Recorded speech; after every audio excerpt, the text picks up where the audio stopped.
Kaixo, arratsaldeon, eskerrik asko etortzegatik. Etorri zeraten guztioi, ez da erresa ekaina udaia berri horren bukaeran ona etortzea, baina nahiko bete dugu, nik uste dut gaia oso interesgarria dela, eta eskerrik asko ere ondoan daudenari. Eta hurrengo mai ingurua esan behar nuen, baina aulki ingurua izango da gaur, ez? Eta hori gero Xabier aurkeztuko dizue, eta nik pixkat hitz batzuk Sodepaz inguruan eta nerekin dauden eskertzeko ditugun aditu hauek. Gracias por venir a todas las personas que habéis venido hoy aquí. No es fácil llenar casi una sala como esta un junio que asoma ya el verano yo por ahí. Así que especialmente muchas gracias. Muchas gracias también a quienes me acompañan aquí, que ahora las voy a presentar, y también a todas las personas expertas que nos van a introducir en el tema. Seguramente nos ayudarán a profundizar en el tema de Palestina hoy. Y espero que alguna lucecita se encienda por algún lado sobre el camino que tengamos que seguir para mejorar esa situación tan terrible que se está viviendo allí. Como Sodepaz, iniciamos ahora ya hace 30 años con varias organizaciones palestinas nuestro trabajo de cooperación en 1993, justamente después de la primera intifada y de los acuerdos de Oslo. Asistimos a la segunda intifada, estando ya trabajando allí, y no dejamos de estar al lado del pueblo palestino en ese proceso tan injusto y tan intrincado que ha sido la parcelación del territorio ocupado, ¿no? Las zonas estas que se han convertido en una cosa tan útil para los deseos israelíes de anexión, ¿no? Iniciamos nuestro trabajo con el tema del agua, era una cosa muy importante entonces allí en Palestina, lo sigue siendo, porque, fijaros, se gestiona bajo la ley marcial de Israel el agua, ¿no? Con todo lo que ello supone. Israel siempre ha utilizado y sigue utilizando el agua como una amenaza permanente de control y de exclusión. Nosotros hacíamos el trabajo de construir aljibes con esa idea de que la lluvia no podía ser ocupada por Israel, ¿no? Caía desde arriba, y durante más de 15 años ha sido importante el trabajar en la construcción de estos aljibes. Un depósito de agua para el riego construido con fondos de la AECID, de la Agencia Española de Cooperación Internacional, a través de Sodepaz y del Palestinian Hydrology Group, fue destruido por un bulldozer israelí en su tiempo, por supuesto con total impunidad, como tantas cantidad de cosas agresiones que ha hecho Israel, ¿no? En todo este tiempo. Ya en esos años, en los 90 y en los 2000, comprobábamos día a día que la estrategia de aniquilación del pueblo palestino estaba en curso. Empezó entonces, ¿no? No es una cuestión nueva la de ahora. Y a lo largo de tanto tiempo de deterioro tan inexorable de la vida en los territorios ocupados, nos dimos cuenta, y no sin debate, que la cooperación y la solidaridad internacional consistía en apoyar la resistencia de la población palestina.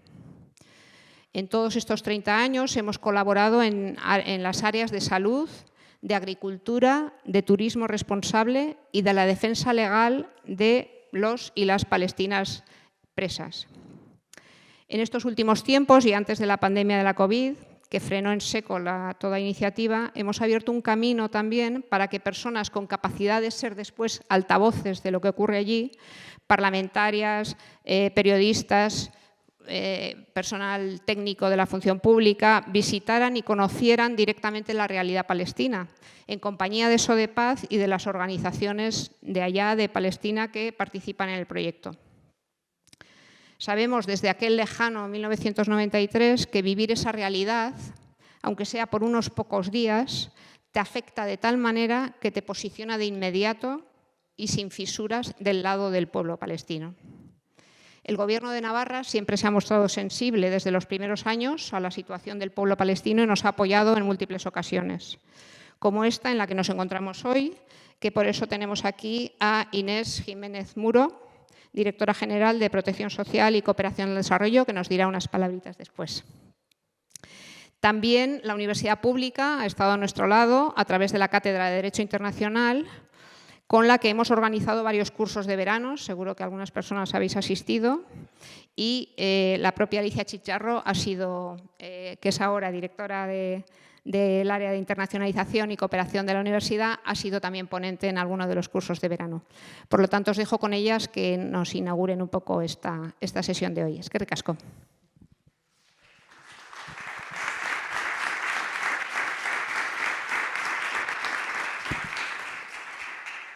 Bueno, gracias Edurne, gracias a Sodepaz por organizar esta mesa redonda que efectivamente tiene un nutrido número de personas y es todo un logro, ¿no? en este junio. Quiero dar la bienvenida especialmente a Sahar, porque desde el Gobierno de Navarra, ¿no?, es la organización a la que estamos apoyando a través de Sodepaz y al final que esté aquí, ¿no?, y que traiga su realidad, que el análisis que la organización hace de la situación actual y de cómo están trabajando para el Gobierno de Navarra también es importante, ¿no? Con esta organización, si no me equivoco, el Gobierno de Navarra está financiando al menos desde el 2015 en diferentes instrumentos de cooperación, de proyectos y últimamente desde el año 2021 con un programa de cooperación a 3 años que no sin dificultades, ¿verdad?, se está llevando a cabo.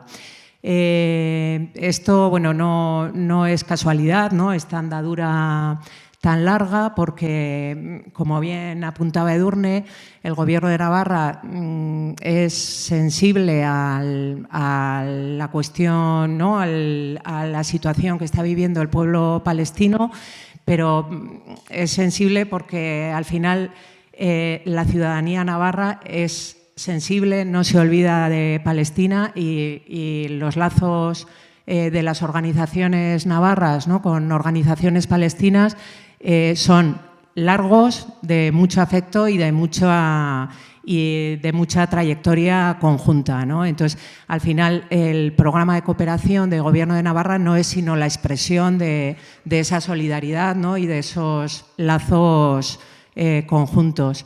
Eso hace que en cada periodo de planificación, ¿no?, pues los territorios palestinos sean una prioridad para el programa de cooperación.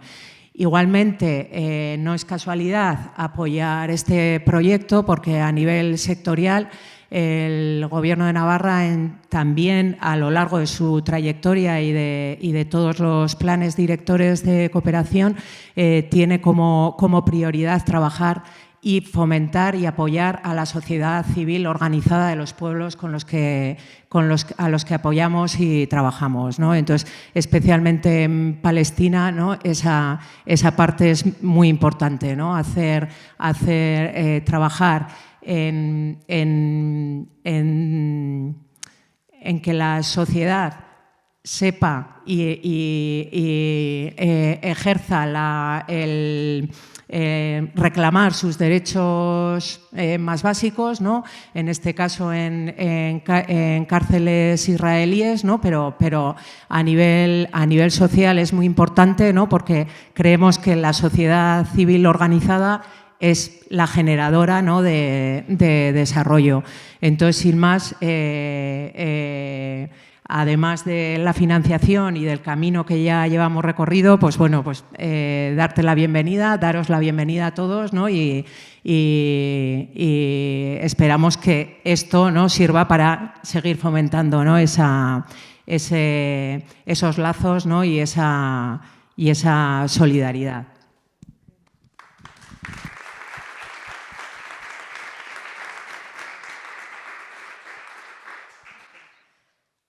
Arratsaldeon denoi, muchísimas gracias por venir un sábado a la tarde a un evento como este. Para mí es un placer volver a estar aquí de la mano de Sodepaz. Llevamos muchos años colaborando en distintos eventos, tanto cursos de verano que ya ha mencionado anteriormente Edurne y de los que hemos sacado pues, muchas conclusiones y muy interesantes, como en otros eventos en los que pues hemos dado un espacio tanto en la universidad como a nivel de, digamos, de la ciudadanía de toda Pamplona en esta misma sala o en la de arriba, pero siempre hemos tenido la oportunidad de colaborar.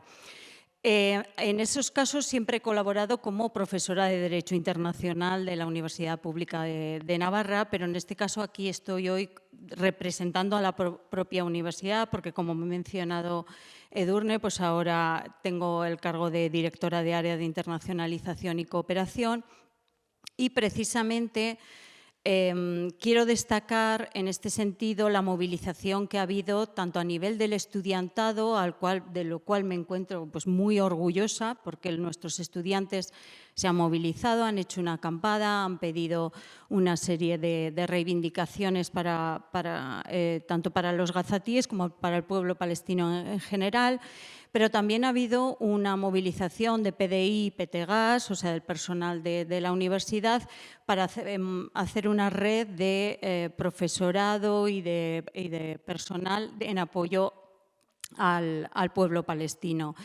Y de todas esas, digamos, iniciativas ha salido que, bueno, pues las instituciones, o sea, a nivel de las autoridades, vamos a decir, de la propia universidad, pues ha habido que tener una respuesta. Y hoy vengo con el papelito que es precisamente la respuesta. La universidad no se podía quedar impasible ante la destrucción que estamos viviendo en directo, ¿no? en Gaza, máxime cuando parte de esa destrucción, que todo el mundo conocemos, bueno, pues también afecta pues, sobre todo a las universidades y al estudiantado del territorio. Y ante esa situación, bueno, pues la universidad ha decidido comprometerse a una serie de cuestiones que como institución de educación superior pues, ha considerado que puede llevar a cabo, que no son una quimera, que no es un simple apoyo simbólico o político, ¿no? Como vemos en otras cuestiones, sino que se compromete realmente a realizar una serie de actividades.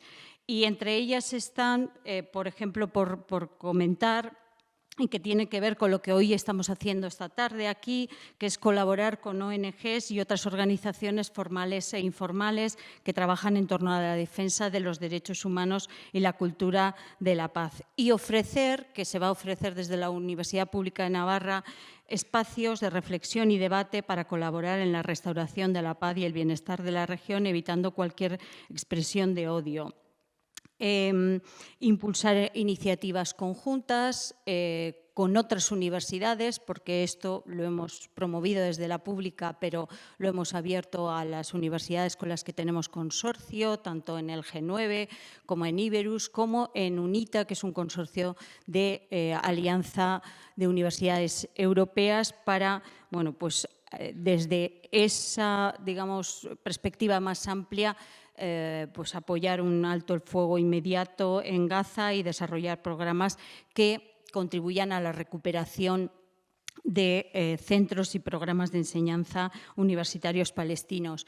Y el último de los compromisos, y con esto ya termino, pero que a mí me parece pues, el más importante y es el que más trabajo ha costado, pero está aquí, está por escrito, que es revisar y evitar las relaciones comerciales o académicas con quienes no respeten los derechos humanos, el derecho internacional y las resoluciones de Naciones Unidas en torno a la situación de Palestina. En particular, no mantener relaciones con universidades y entidades israelíes que no muestren su rechazo explícito a los crímenes contra la humanidad que se están produciendo en Palestina.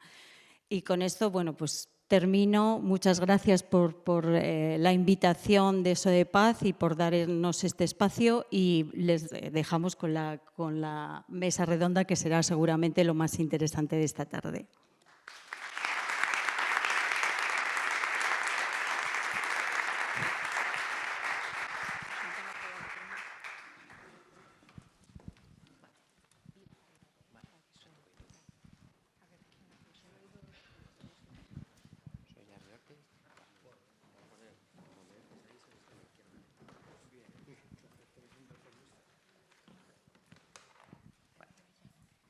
No, primero vas a ser tú, pero bueno, pásalo ahí y...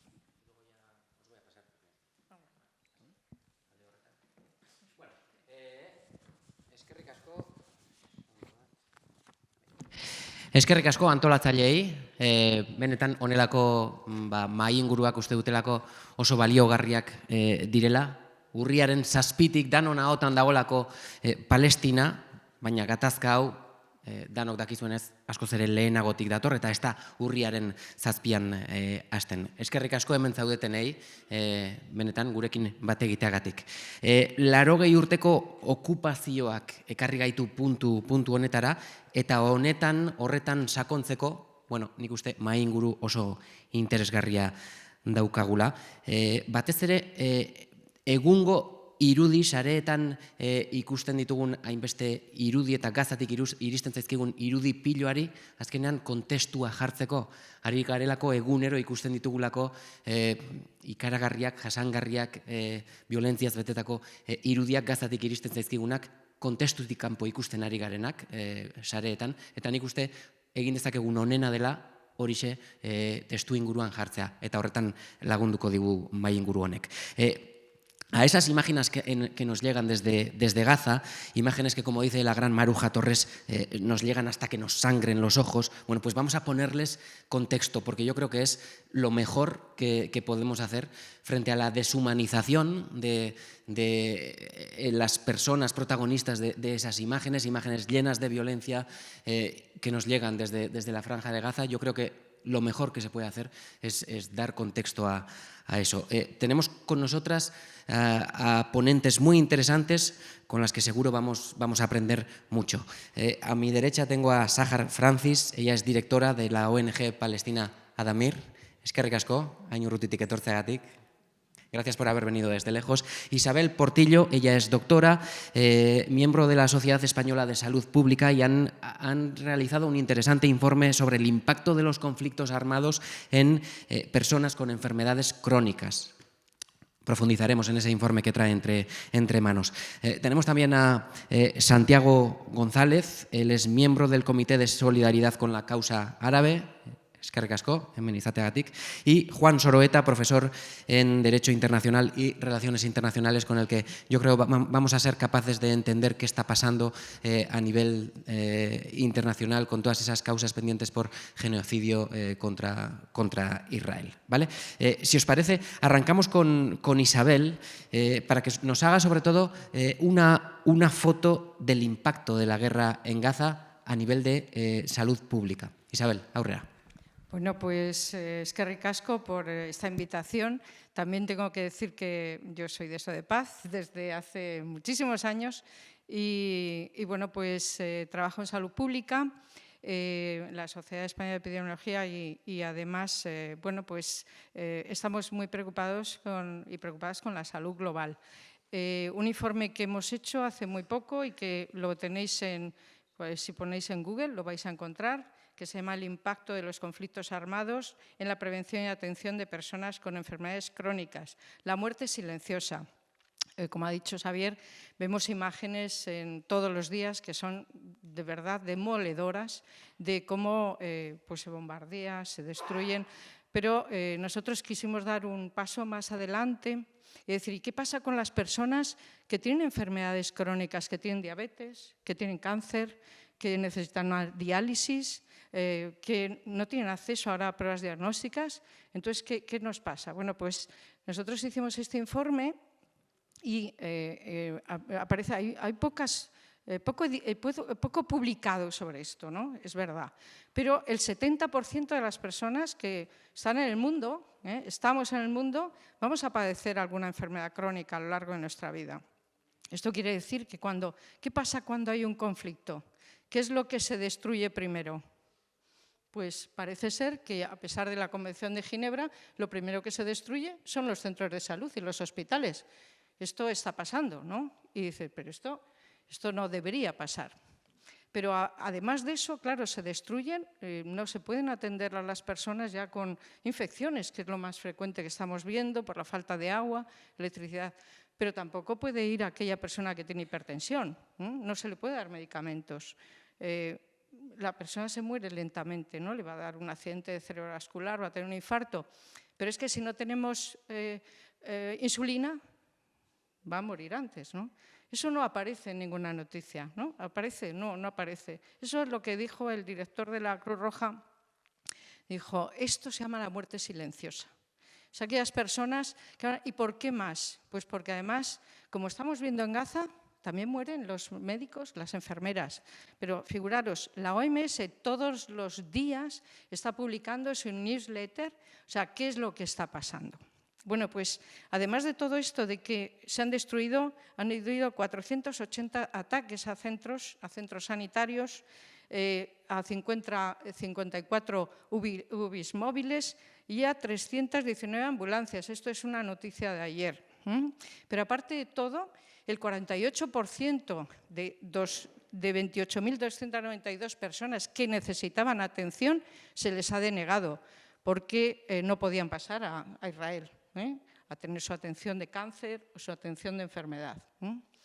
¿Qué pasa además? Se destruyen las infraestructuras. ¿Y qué pasa con el dinero? El dinero se va a ocupar en armas, se va a ocupar en otras cosas prioritarias, posiblemente más, pero esto se queda debajo. ¿Qué pasa con la gente que se desplaza? Pues que se desplaza. Vamos a atender de manera urgente a las enfermedades y a todos los heridos, sí, pero ¿y estas personas se quedan sin medicación? Se quedan sin seguimiento de sus enfermedades. Eso también va a ser la muerte silenciosa. Y además, ¿qué pasa? Pues además que como hacen falta efectivos, se reclutan personas para que puedan ir a la guerra, ¿no? Claramente, pero no pasa en todos los conflictos.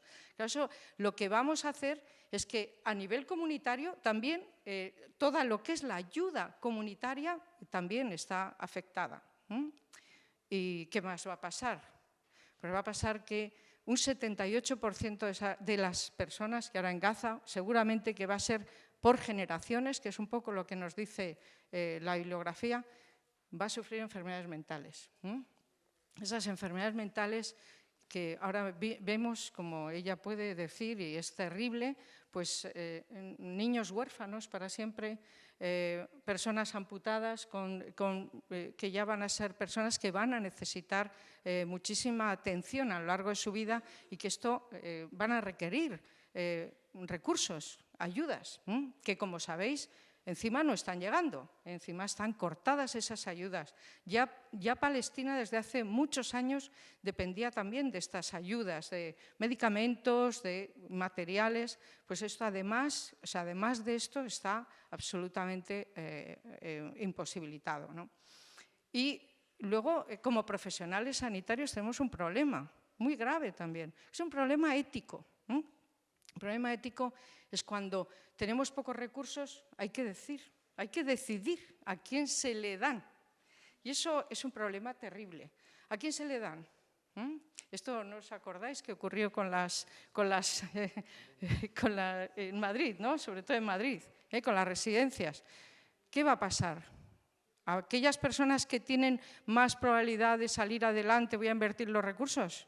Daros cuenta en qué situación nos quedamos. Yo tengo pocos recursos y antes hablábamos, Santi y yo, decía, bueno, es que ya si no tienes, pues cuando se acaba el camión, pues ya se acabó, ¿no? Quiere decir que todo esto nos crea una situación que no debemos olvidar y que debemos pensar tenemos que pensar en un poco más. Ahora se acaba la guerra, pero es que aunque se acabe, esto va a ser una repercusión a largo plazo. Yo tuve una oportunidad, no sé si una desgracia, pero yo trabajé en el Líbano cuando empezó la primera intifada, yo estuve de cooperante y bueno, pues vi también esto, vi cómo se cayó un hospital delante mío y entonces hablando con la gente decía, no, esto va a ser por generaciones, esto no va a acabar aquí, esto va a ser algo que no tenemos que olvidar. No tenemos que olvidarnos de Palestina. Muchas gracias.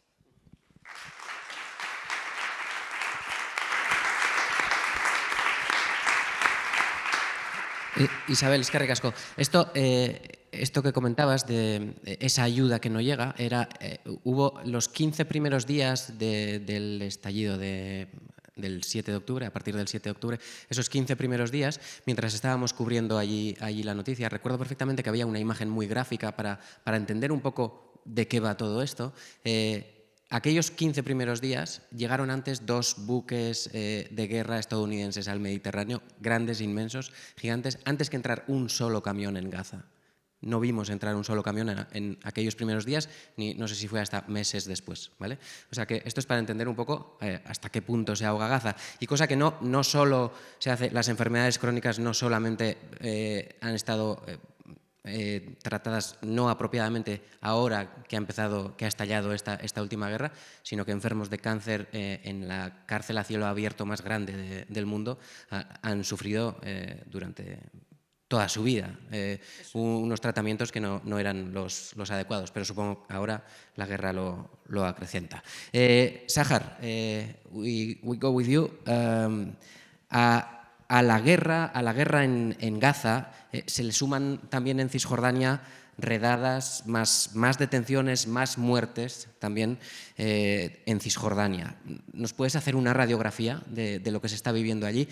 Vuestra ONG está centrada en ayuda a los prisioneros palestinos. Las redadas traen más prisioneros, número de prisioneros que con esta guerra desde el 7 de octubre no ha hecho más que crecer.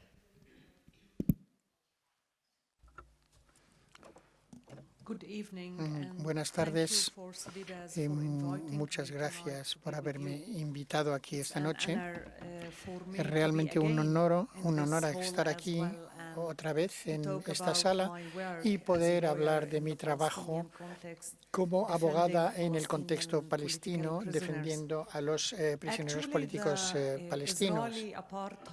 El régimen apartheid de colonialista israelí ha estado utilizando la detención desde el principio, desde que se creó este Estado en 1948, como una herramienta de opresión, control y castigo colectivo y destrucción del alma de las personas, de forma que se pueda afectar a toda la sociedad y continúen ampliando su proyecto de colonización. Tanto los dos sistemas, tanto el sistema militar como el sistema de tribunales civiles, son utilizados para oprimir al pueblo palestino con personas que inventan y diseñan leyes especiales para situaciones concretas, para la guerra contra el terror, para proteger sus intereses, para poder justificar estos cientos de miles de palestinos.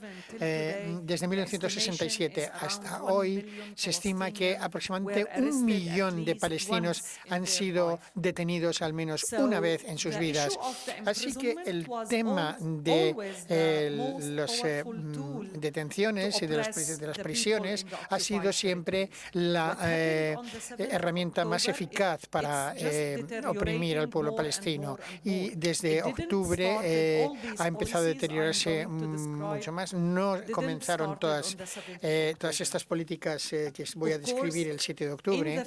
Por supuesto, en la primera semana detuvieron a miles de trabajadores palestinos de la Franja de Gaza que estaban trabajando en Israel en aquel momento, del ataque. Continuaron con las detenciones en masa. Nunca han revelado la cifra exacta de cuántas personas han detenido. Se estima que se han detenido más de 5.000 personas.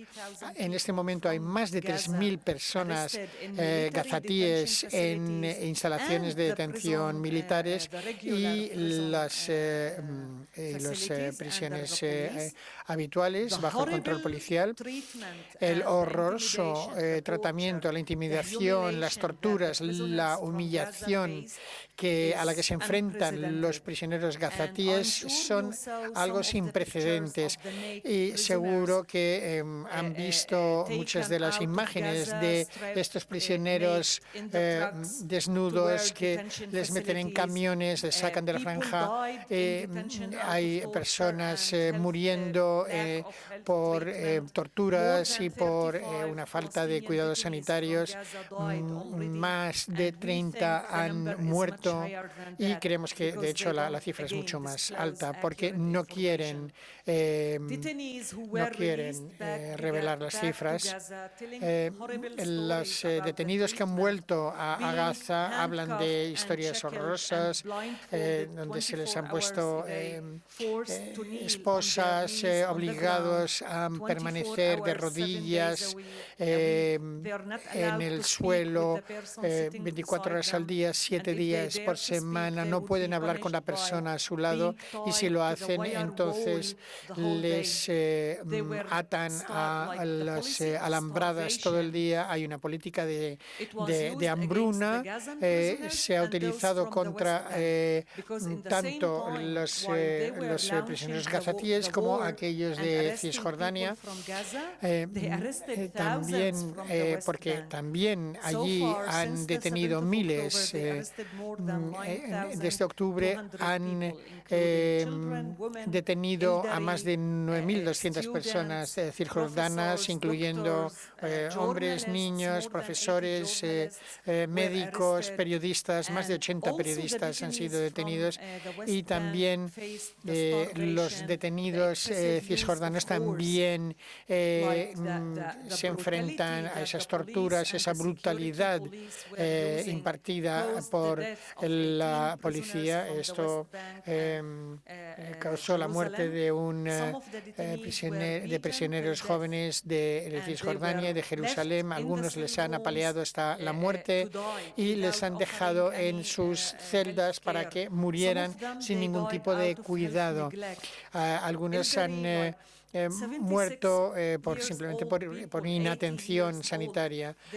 Tenemos personas, había una mujer en sus 80, había una mujer de 83 años de Gaza que detuvieron junto con su hija y 6 de sus nietos, y ella tenía Alzheimer's, y ella fue mantenida durante más de 50 días detenida. Las laceraciones de las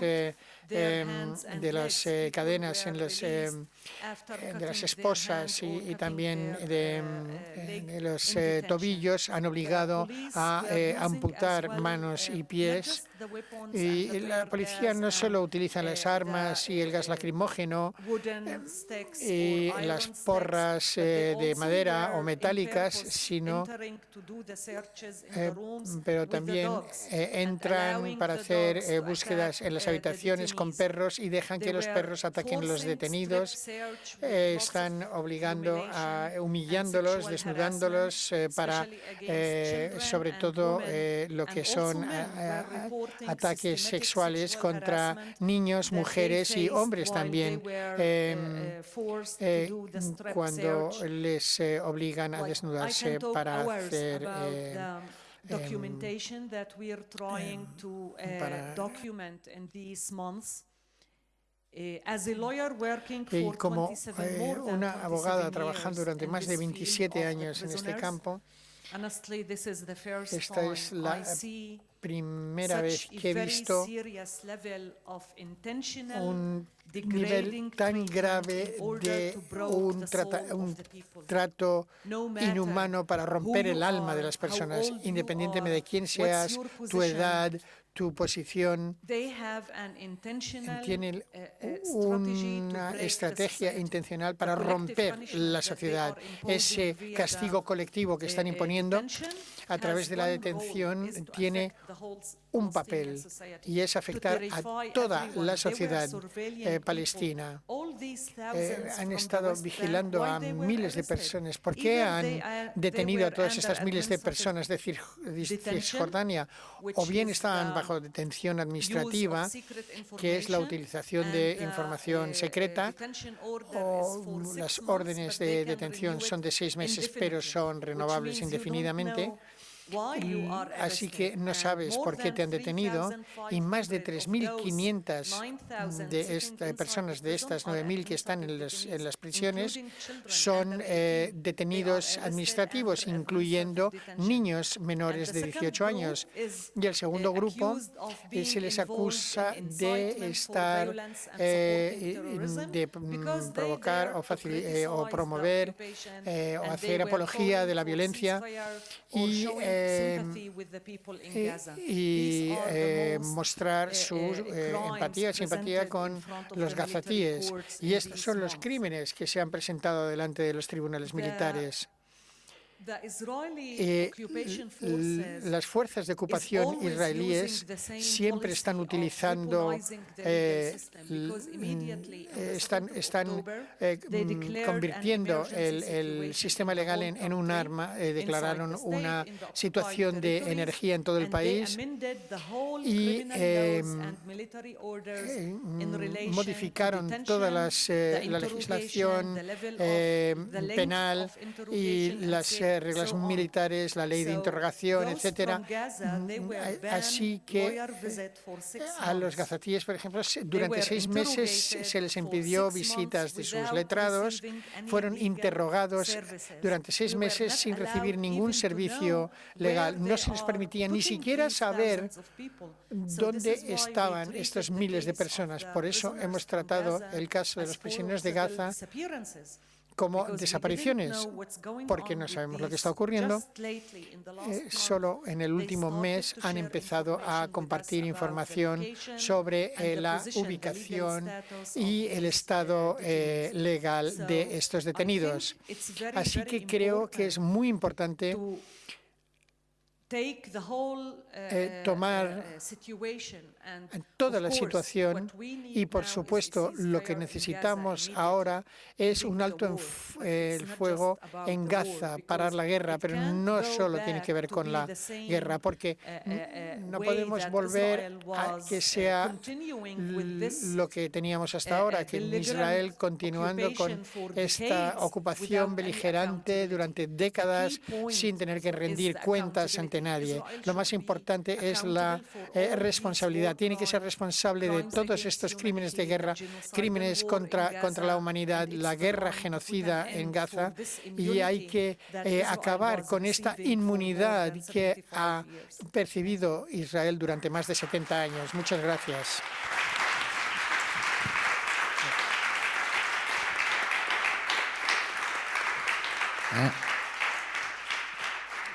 Sahar, you said you saw a collective punishment bigger than ever. Has dicho You've que been working for Palestinian prisoners during years and years. Has dicho que has estado trabajando con palestinos muchos años y este es el mayor castigo que has visto por parte de los israelíes. ¿Era predecible después del 7 de octubre? Bueno, de hecho, sí estábamos esperándolo, pero de verdad no de una forma tan amplia. 13.000 o más personas, todos detenidos, tanto si eran niños o mayores o enfermos, porque también en las prisiones tenemos muchas personas que están enfermas con cáncer, con problemas de riñón, con toda clase de enfermedades, siendo maltratados y les están matando de hambre. Y contra estas 15.000 personas nunca me hubiera imaginado algo así. Y todo esto bajo la mirada de una comunidad internacional que hace poco o nada. Juan, ¿sirven de algo los procedimientos ante la Corte Internacional de Justicia y la Corte Penal Internacional? Bueno, en primer lugar, gracias por la invitación. Me parece asombroso que no ya que sea junio, es que es un sábado a las 8 de la tarde. Estoy pasmado. La capacidad que tenéis de convocar a la gente.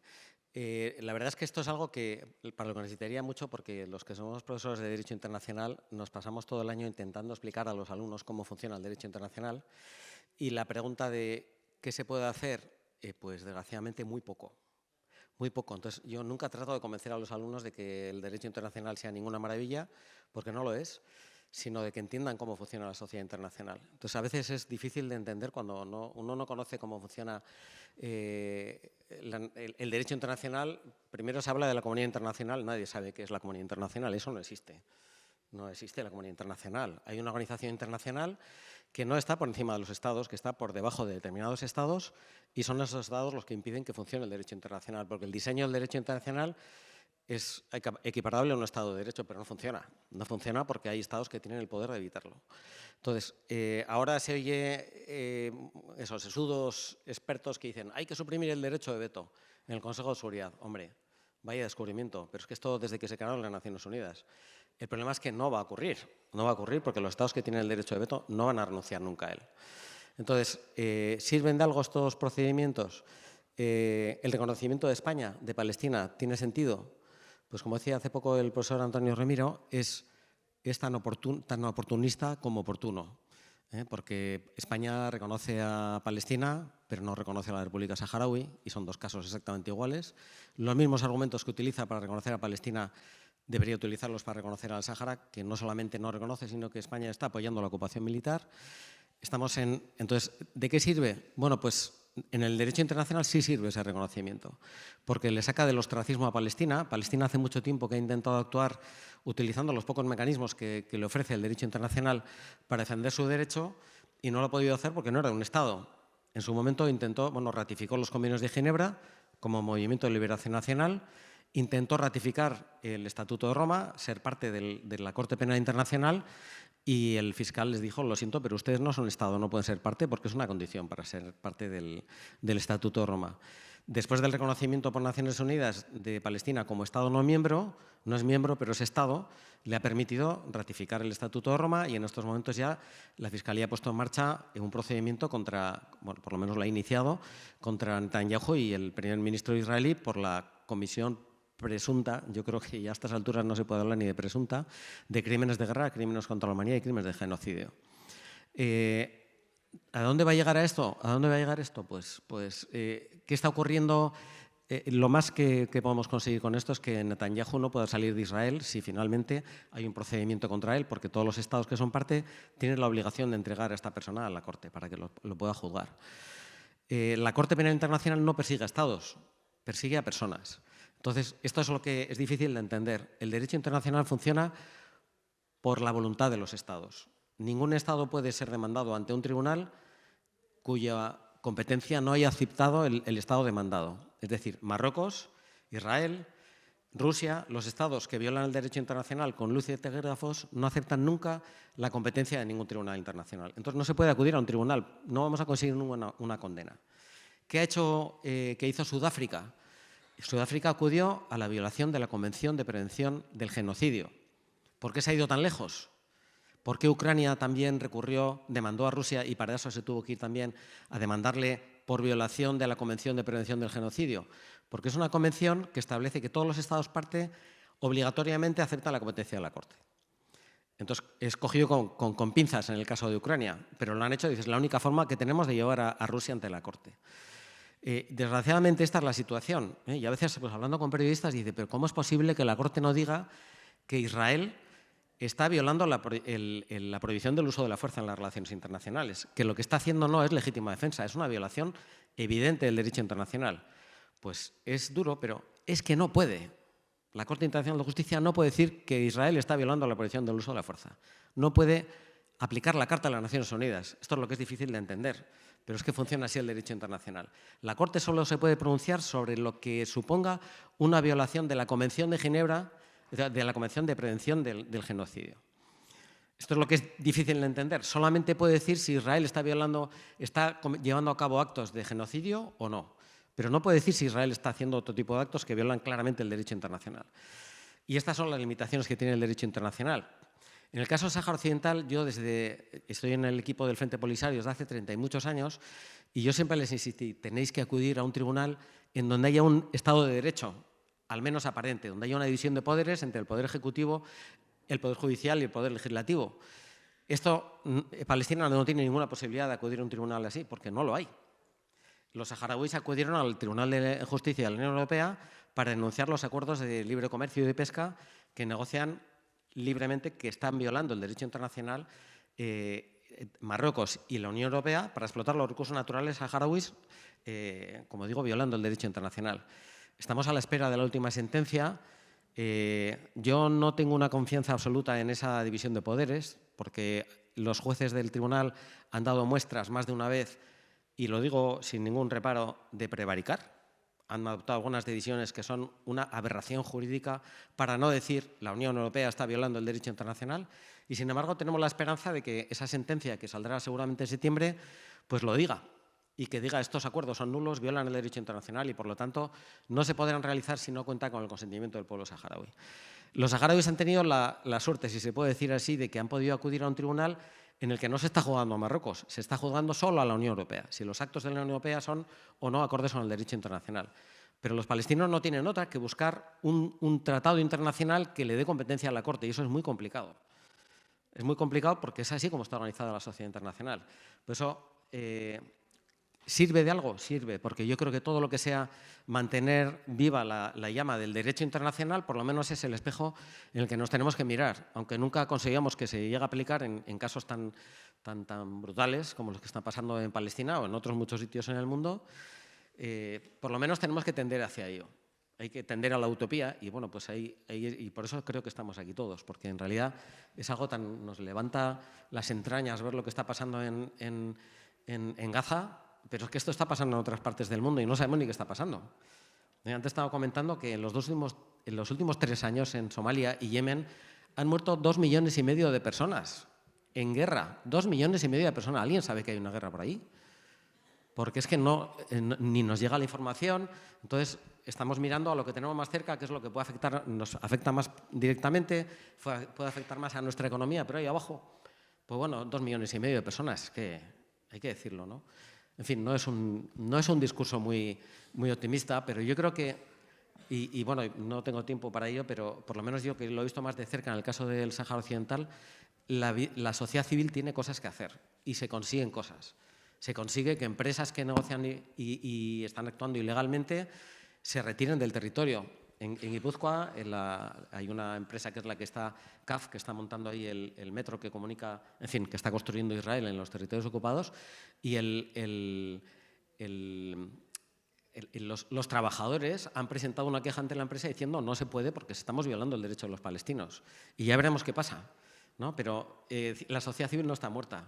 Me gustaría más ver más gente joven aquí, porque hace poco, no sé si sabéis, hubo una manifestación en Donosti muy bonita en relación con Palestina, en el que después de una marcha nos tumbamos en el suelo y había unos drones sobrevolando, el cielo estaba muy oscuro, pusieron la sirena de Guernica, y la verdad es que estar tomado mirando al cielo, viendo esas nubes y ese ruido, te crea una angustia que no sabes por dónde pueden atacar. Te imaginas lo que puede estar pasando a la gente.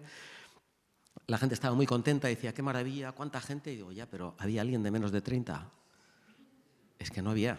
Y eso es algo también que tenemos que reflexionar, ¿no? Como yo la verdad es que me dejo los cuernos en la universidad tratando de provocar a los alumnos. Y digo, no podéis pasar por la vida como una seta, que hay mucha gente sufriendo en el mundo y estamos viendo todos los días en Gaza. Y en clase estamos hablando todos los días de Gaza y estamos viendo qué mecanismos tiene el derecho internacional. Y hay una manifestación en Donosti y no vais. Pero bueno, en fin, esto ya es una terapia de grupo. Hoy mismo, si no me equivoco, protestaban frente a CAF, que tenía junta directiva, protestaban por ese tranvía que están construyendo en Jerusalén Este. O sea, que la sociedad civil no está muerta y en las universidades hay mucho movimiento y hay motivos para la esperanza, ¿no? Pero sí que te quería preguntar sobre, frente a ese derecho internacional que no puede hacer más, desolador, un panorama desolador, está el reconocimiento del Estado palestino por parte de España, que ha hecho, posicionarse, hace que algunos países se posicionen, pero algunos critican que hablar de la solución de 2 estados, seguir hablando de la solución de 2 estados, es seguir dándole tiempo a Israel para seguir haciendo lo que ha estado haciendo desde el principio y a todo su proyecto sionista, porque los dos estados están encima de la mesa, la solución de los dos estados está encima de la mesa desde el principio. Y entonces ahora se reconoce el Estado palestino, seguimos hablando de dos estados, otra vez a la hoja de ruta de los dos estados, pero Israel va a seguir haciendo lo mismo, no sirve de nada. Y además lo decimos, se dice ahora, se hace ese reconocimiento justo cuando ese Estado palestino es más inviable que nunca. Sí, es que es demoledor lo que está pasando. Es que no hay palabras para explicar esto, ¿no? Es decir, ¿de qué sirve? Pues sirve para que los palestinos sientan ese apoyo. Yo a veces me lo he preguntado, cuando he ido como observador internacional a juicios contra saharauis en los territorios ocupados, yo decía, ¿para qué venimos? ¿Qué sentido tiene venir aquí para decir? El primer juicio que fui, salieron unos 20 y tantos abogados marroquíes con sus togas y les dieron una manta de palos a los saharauis delante de los jueces. Y decía, ¿pero cómo os venía a observar aquí? Esto, y en Palestina lo mismo. O sea, ¿qué es esto? Entonces, y yo decía, no tiene ningún sentido. Y sin embargo, un día los saharauis dijeron, yo no voy a defenderme, porque esto no es un juicio contra mí, es un juicio contra mi pueblo, y yo voy a decir las torturas que he sufrido y las condiciones en que vivimos en nuestra tierra. Bueno, hubo una bronca con los jueces, pero al final llegaron a un acuerdo y les dejaron hablar. Y entonces todos decían, contaban las torturas y decían, y nos amenazaron y me amenazaron con violarme sexualmente. Y todos lo determinaron diciendo, y hubo uno que dijo, no nos amenazaban, nos violaron sexualmente a todos. Y esto es una vergüenza para mi pueblo, no sé cómo voy a poder mirar a los ojos a mi gente, pero yo quiero que se sepa, porque esto es lo que ha pasado. Entonces, cuando salió, una cosa que no voy a hacer nunca a un observador internacional, porque somos un poco así, yo le busqué con la mirada y le hice así. Y entonces el tío me miró así, como diciendo, ¿en serio? ¿He hecho bien en contar esto? Cada vez que entraba y salía luego en la sala, que eran como 4 o 5 veces al día, me buscaba con la mirada y me hacía así. Y dije, mira, ya por esto merece la pena. Entonces, aunque sea una cosa simbólica, el que los palestinos sepan, a pesar de lo que está pasando, que no están solos, que los estados dan pasos. Yo, ¿qué quieres que te diga? Realmente, ver lo que hace España con Palestina me parece genial, me levanta también, no sé qué, el pensar lo que hace con los saharauis como si fueran, a estos no y a estos sí, ¿no? O a Ucrania sí, ¿no os acordáis el argumento? España estará siempre apoyando a un pueblo que sufre la ocupación militar por parte de otro territorio, de otro estado. Ucrania sí, Palestina sí, Sahara no. Entonces yo creo que es importante porque todo lo que sea que la comunidad internacional tenga conciencia de que hay que parar esto de una vez, es que no podemos hacer más, desgraciadamente. O sea, me gustaría ser más... Soy optimista, porque si no, no llevaría 35 años con el tema del Sahara y yo estoy convencido de que algún día veremos el Sahara independiente, pero estamos con Palestina.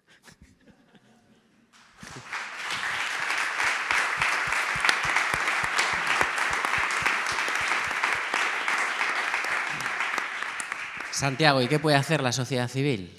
Las universidades estamos viendo lo que hacen. ¿Qué pueden hacer las empresas? ¿Qué podemos hacer como ciudadanos? Bueno, muchas cosas. Primero, voy a explicar, digamos, mi rol en esta mesa, ¿no? Yo soy miembro de una asociación, junto con SODEPAZ y otras, que apoyamos el tema del boicot, de las desinversiones y las sanciones a Israel. ¿Y esto por qué? Porque el tema de Palestina o el tema incluso del Sáhara, por poner, no es que haya un tsunami, un terremoto, sino que son opciones humanas en contra de un pueblo. Es decir, y entonces ahí es cuando los palestinos, cogiendo el ejemplo de Sudáfrica, ellos entendieron que después de haber hecho muchas opciones, la militar, las manifestaciones pacíficas de la primera intifada, vieron que la comunidad internacional no movía un dedo. Entonces ellos plantearon que la sociedad civil, los ciudadanos, por encima, digamos, de las opciones de sus gobiernos, muchas veces los gobiernos cómplices de Israel, pues podían tomar opciones individuales y personales. Y era el tema, justamente como en Sudáfrica, de no comprar productos israelíes, desinvertir en empresas israelíes y sancionar a empresas israelíes o empresas de otros países que actúan en Israel. Y ahí voy a hacer la primera cuestión. Muchas veces en las conferencias internacionales se viene a intentar diferenciar Israel, Estado democrático, de, bueno, tienen un gobierno malo, un gobierno de extrema derecha y hay colonos, como diferenciando ese idílico Israel de una opción estratégica y permanente del Estado de Israel desde su fundación e incluso antes de su fundación. El movimiento sionista era el que quería acaparar toda la tierra palestina y, a ser posible, sin palestinos dentro. Bueno, esa es la opción estratégica de laboristas, del Likud, incluso en los acuerdos de Oslo. Mientras se firmaban los acuerdos de Oslo, no se impedía que crecieran los asentamientos.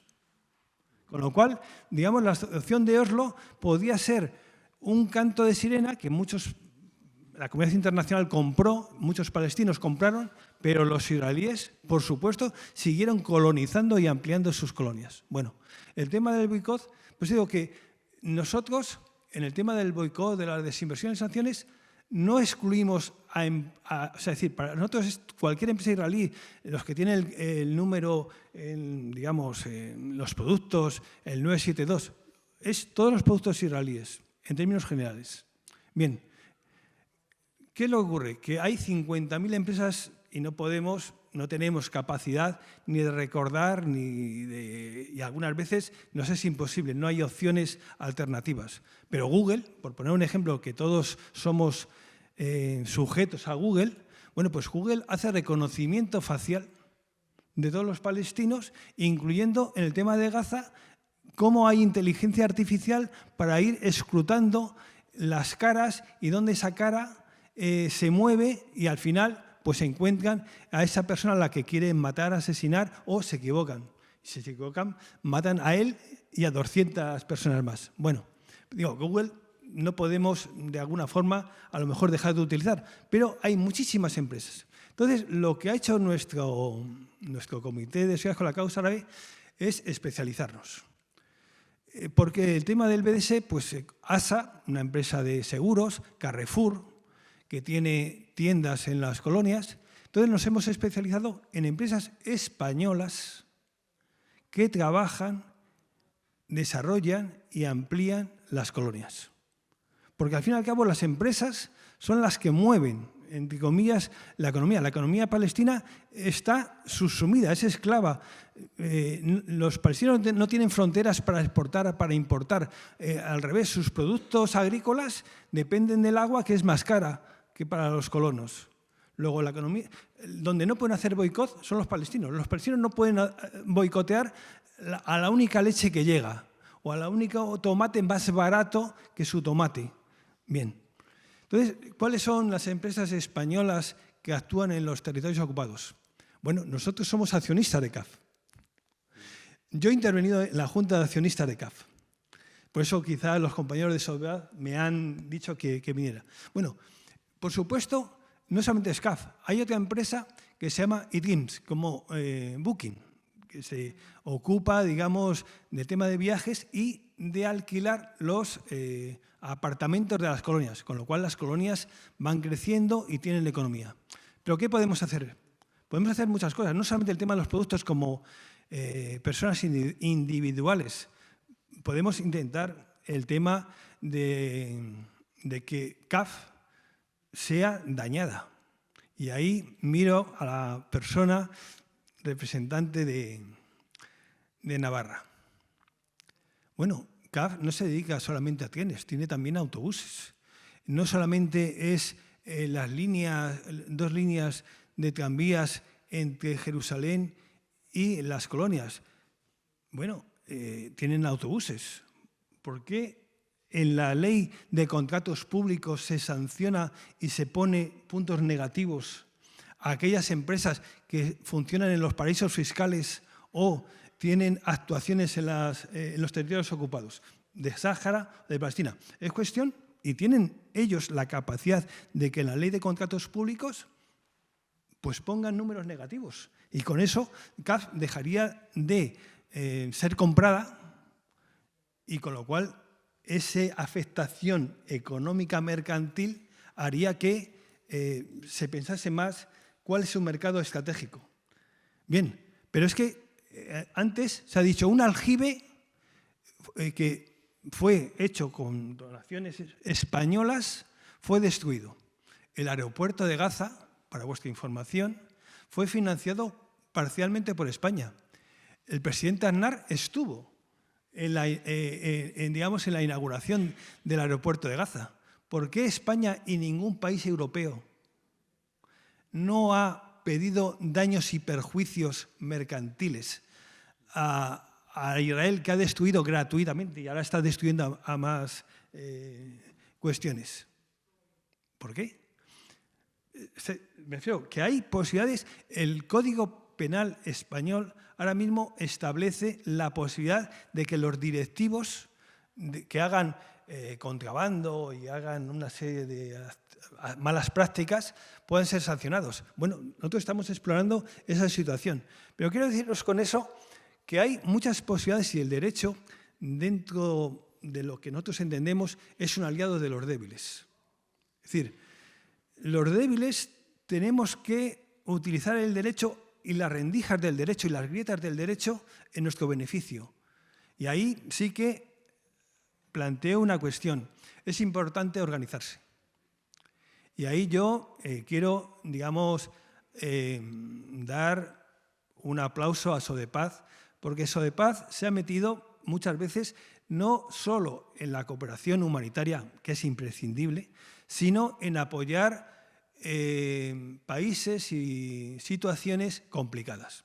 Por ejemplo, Sodepaz ha financiado, apoyado en la medida de lo que tiene, a ADEMIR. ADEMIR es una de las organizaciones prohibidas por Israel, sancionadas por Israel, y muchas veces esa sanción comprada por muchos países europeos, y Estados Unidos y Canadá. Es decir, el apostar por asociaciones como ADEMIR, yo creo que por parte de Navarra y por parte de Sodepaz es muy interesante, pero fortalecer a las organizaciones, porque la solidaridad cuesta dinero. O sea, tenemos que ser coherentes. O sea, la solidaridad cuesta dinero. España reconoce al Estado de Israel, al Estado de Palestina, pero ¿por qué no prohíbe el comercio con los asentamientos? Lo puede hacer. No puede prohibir el comercio con Israel, porque eso es competencia de la Unión Europea. Pero las colonias no es el Estado de Israel. Luego no forma parte del Tratado de la Unión Europea con Israel. Luego España unilateralmente, sin tener que pedir consenso europeo, puede prohibir el comercio con los asentamientos. Bueno, son muchos mecanismos. El tema de las armas. España dice, no doy licencias desde el 7 de octubre, pero están saliendo, a lo mejor cuantitativamente es marginal, pero cualitativamente que un país europeo deje de vender armas y de comprar armas a Israel sería cualitativamente muy importante. Entonces, podemos hacer cosas, podemos presionar a nuestros gobiernos para que sean coherentes. Y es lo que hay que pedir, y si no lo pide, o sea, si no lo son, algo de derecho tendremos que utilizar, aparte de las manifestaciones. Es decir, yo he estado en la Junta de Accionistas de CAF solo. Era el único que ha hablado. Pero había 100 personas fuera de la calle, haciendo ruido, manifestándose. Algunos trabajadores de CAF. O sea, hay que hacer ruido. Si no hacemos ruido, los poderes públicos y los partidos, en fin, no sé si me voy a tener camisa de 11 varas, no cogen esto como prioridad. Entonces, lo que hay que hacer es hacer ruido para que sean coherentes.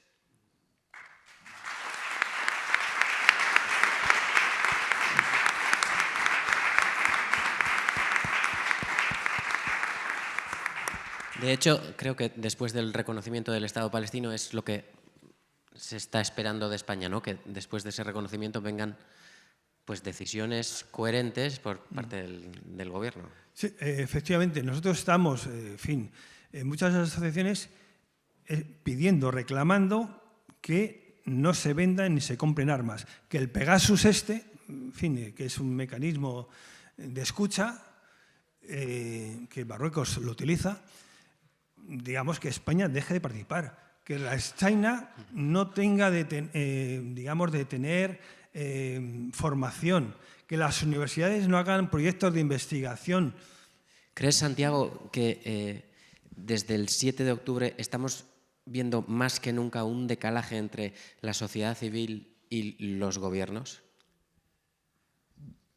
¿Las posiciones de unos y otros se han distanciado más que nunca? Fíjate, voy a ser positivo. Voy a ser positivo. O sea, podría hacer un discurso negativo. No, voy a ser positivo. Yo creo que el gobierno español, fíjate, independientemente de que yo reclame pasos coherentes, el hecho de que no solamente haya reconocido a Palestina, sino que lo haya hecho de forma, para mí, inteligente, de unir a Irlanda, a Eslovaquia también, me refiero como país, a Noruega, eso yo creo que por eso hay esa focalización israelí contra el gobierno español, porque no solamente es una acción, sino una acción colegiada. El por qué España sigue vendiendo armas o no hace que los barcos de tránsito o el aeropuerto de Torrejón con aviones norteamericanos paren o en rota. Bueno, porque sería el primer país europeo que hiciera eso. Es decir, lo que hay que hacer es forzar a que nuestro gobierno sea coherente y al mismo tiempo lidere ese mecanismo para que ciertos países de la comunidad internacional... Es decir, ¿por qué, por ejemplo, voy a poner, no quiero alargarme, Estados Unidos ha dicho el tema este del alto el fuego y al mismo tiempo un plan, digamos, de 3 etapas? Bueno, porque Biden ve que cierto electorado demócrata se le está yendo. Entonces, ¿por qué? Porque los universitarios, en este caso norteamericanos, han hecho ruido. Pues tenemos que hacer ruido, si es que es así la vida. Ser palestino, para dar más contexto a todo esto que pasa, ser palestino es directamente no ser ciudadano de pleno derecho. Y ya que tenemos a Sahar con nosotras, quería que nos contase su experiencia, porque esto no es algo que digamos y que nos inventemos, sino que el Estado de Israel, que presume de ser la única democracia de Oriente Medio, en su constitución es por definición Estado judío. Y eso deja al margen a quienes no son judíos, haciendo ciudadanos de segunda, por ejemplo, a los que se mantuvieron en Haifa, que conservan pasaportes israelíes, lo cual les da palestinos que se mantuvieron en Haifa, familias que se mantuvieron en Haifa y conservan pasaporte israelí, con lo cual ese pasaporte israelí les da bastantes facilidades para moverse. Creo que es el caso de Sahar. Hay ciudadanos de tercera, que son los de Jerusalén Este, con un permiso especial para ciudadanos de Jerusalén Este, ciudadanos de cuarta, que son los de Cisjordania, con todas esas dificultades para moverse dentro del queso gruyère que ha hecho el muro de la vergüenza, y después están ya los ciudadanos de quinta, los de Gaza, en esa cárcel a cielo abierto. Sahar, no sé si nos puedes contar un poco cuál es tu situación.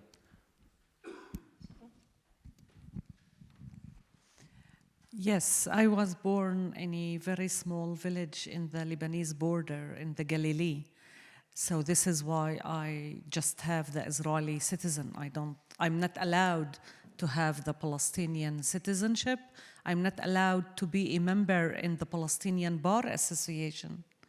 Like, I'm just allowed to be a member in the Israeli association. My village now is under the rockets from Lebanon. All of the surrounding Jewish towns and villages were evacuated from day one in the war. My town wasn't evacuated because we are a small Palestinian village. This says a lot about the discrimination and the second-class citizens.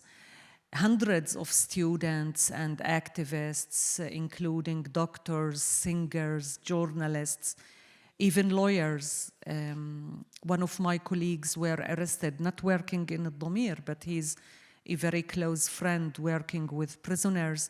He dared to organize a demonstration inside Israel in October, and he was arrested for more than 3 months, and he's still under house arrest because they wanted to silence us totally.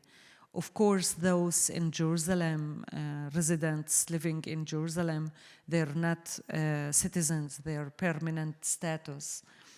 It's very complicated to be a Palestinian living under this settler colonial regime. I was allowed to enter Gaza once in my life, in 1997.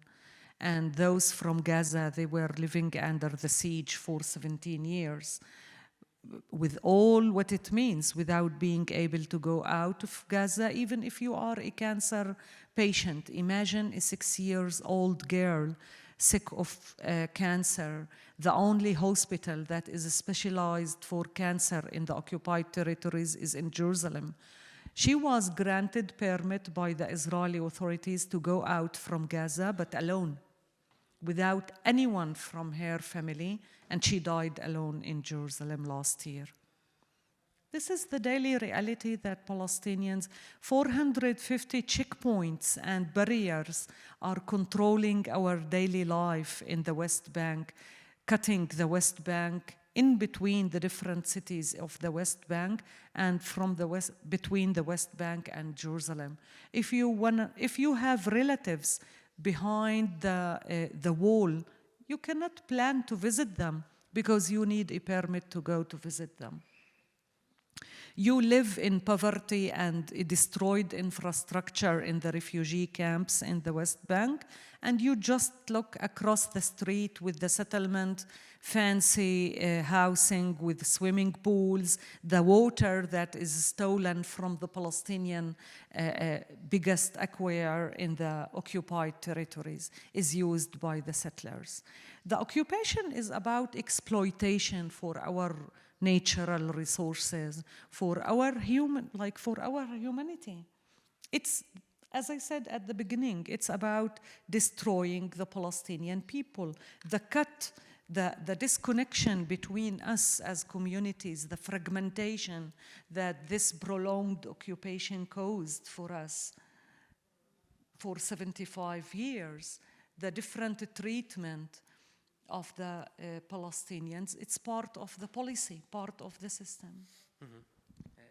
Isabel, ha mencionado ahora Sahar los enfermos oncológicos. No sé si en el informe tenéis datos del número de enfermos oncológicos en la Franja de Gaza.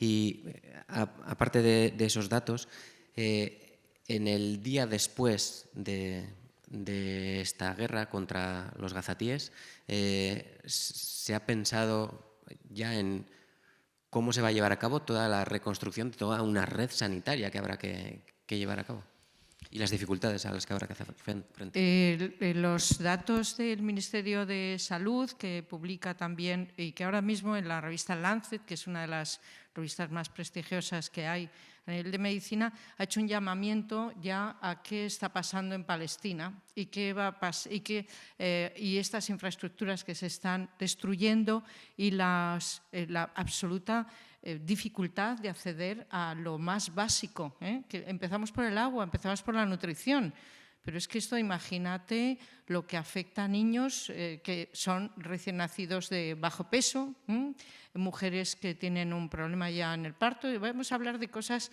que son día a día, ¿no? Pero y las personas vulnerables.